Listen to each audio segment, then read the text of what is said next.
দেখো পিছনের ব্যাকগ্রাউন্ড দেখে তোমরা বুঝতে পারছো এখন আছি আমি দীঘার জগন্নাথ টেম্পল। আগে পুরী যেমন লোকে যেতে পছন্দ করতো যে পুরীর জগন্নাথ টেম্পলের জন্য, এখন এই দীঘার জগন্নাথ টেম্পলের জন্য প্রচুর লোকের ভিড়।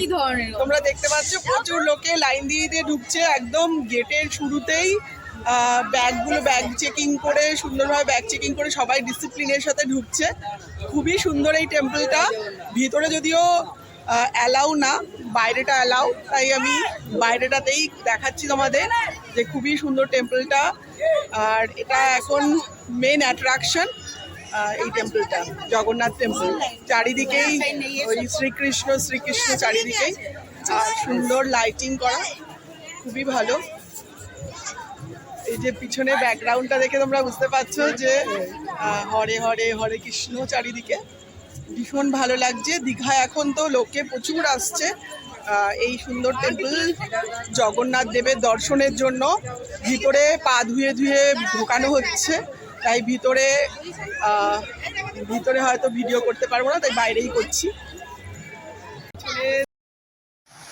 আগে জগন্নাথ টেম্পল মানে শুধুই পুরীর জগন্নাথ টেম্পলের কথা মনে আসতো, কিন্তু এইবার এই দীঘার জগন্নাথ টেম্পলটা দেখে মন ভরে গেল।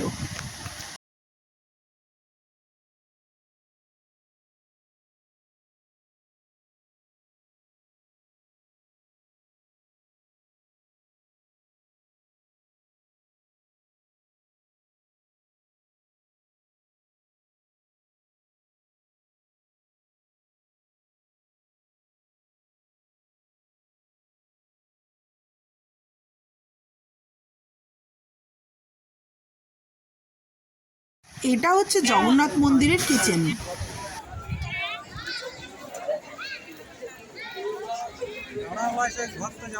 এতটা জায়গা ধরে এই মন্দিরটা প্রচুর বড়, অনেক বেশি স্পেস নিয়ে বানানো, খুবই সুন্দর তৈরি হয়েছে মন্দিরটা, সত্যিই দেখার মতো।